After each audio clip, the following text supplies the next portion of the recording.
Hey there, folks.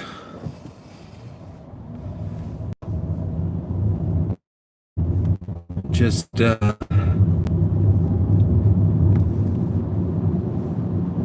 some business to take care of down south, so I'm heading down the valley here. I'm in beautiful state of Oregon. For folks who are unfamiliar, and yeah, I just wanted to talk about a few things while I was driving and had a little bit of time. But what's going on here in Oregon is kind of intense. People who have been following along on my channel, then you probably have seen some of the accounts of police violence. In Portland, the police have been every night firing tear gas and other less than lethal rounds at people who are out peacefully calling for redress of grievances. And basically they're disregarding human health and well-being for the sake of their so-called security. But at the end of the day, it's a lot of young people out there, for the most part, not doing anything wrong. Like a couple nights back, the impetus for the police attack was that young people were throwing pellets, like hogs feed, like you buy at the feed store. They were throwing pig food over the security fence at the cops, and the cops got pissed off, started tear gassing people and shooting them up with rubber bullets and arresting people. Last night, they arrested a lot of folks, put them in the back of a paddy wagon, and then, drove around at high rates of speed, taking corners at fast to try and harm the people in the back. And, the police department is just totally out of line in Portland right now. And the people at the protest are shouting, fuck Ted Wheeler, because Ted Wheeler, the mayor, is also the Portland Police Commissioner. So a lot of the behavior of the Portland police at the end of the day comes down on the back and on the shoulders of Ted Wheeler. He, in essence, is caving to police demands. Really, the contract for the police union is being negotiated right now, and really there's no reason for them to have the kind of funding that they have. Basically, the main function of the Portland police is to attack unhoused people. Half of all police contacts in 2019 in Portland were of unhoused people. So they're out there attacking the homeless and pretending like that's somehow serving justice. Meanwhile, the Portland police, they murder people. They straight up murder people. They have multiple investigations from the Department of Justice against the Portland police for murdering people of color and people who are having mental health crisis. So the Portland police are, they're not a respectable department. They're definitely a corrupt department. They got caught up in this cuff time scandal where they were paying their foot soldiers, may as well call them what they are. They're paying their foot soldiers overtime pay to sit at strip clubs.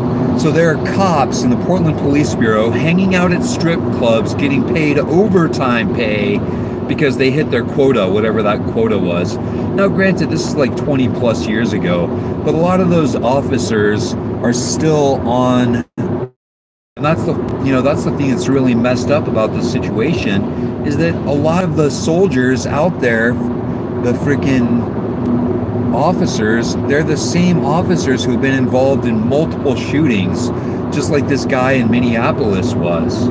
That he was involved in multiple shootings, including killing of indigenous people. A lot of folks are out there trying to say, oh, not all cops are bad. All cops are bad. It might be that there are good people.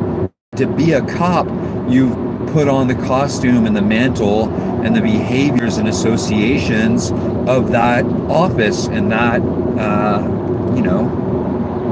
honestly, that role of a horrible person. So while there might be good people in the police department, all cops are bastards because they decided to be a cop in the first place.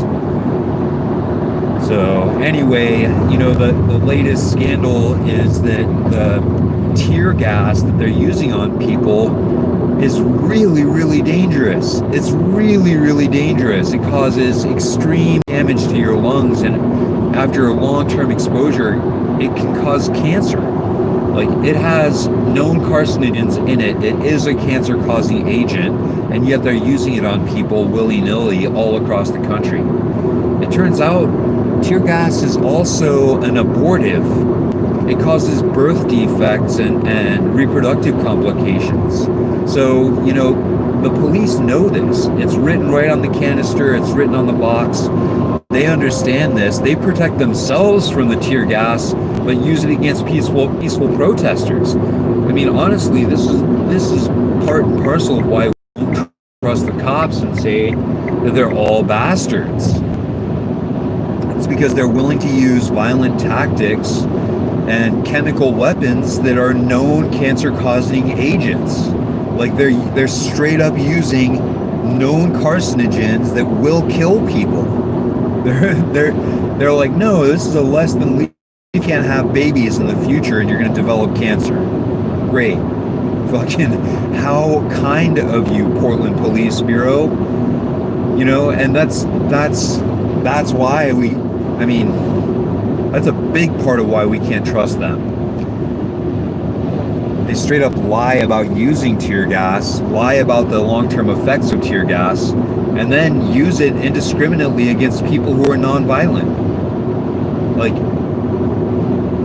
if you have people throwing Molotov cocktails and bricks at your head, I get it if you fire some less than lethal rounds in self-defense. But what the Portland Police Bureau has been doing is they've been doing indiscriminate firing of these chemical weapons and concussion grenades against people. They've been shooting them at head level. At head level. They've been putting out eyes and exploding them, causing concussions. They have a well-established record of shooting these less than lethal rounds at people's heads in Portland. Anything new, and my bet is that it's,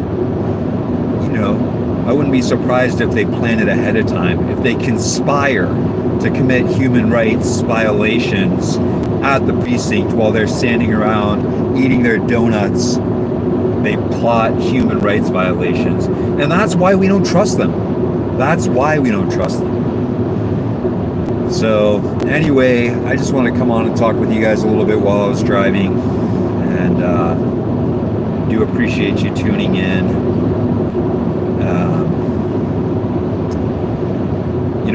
Right now I'm on a live stream ban on Facebook. I spent a lot of time in Facebook jail, so I've been putting out live videos here on YouTube and also on my TikTok.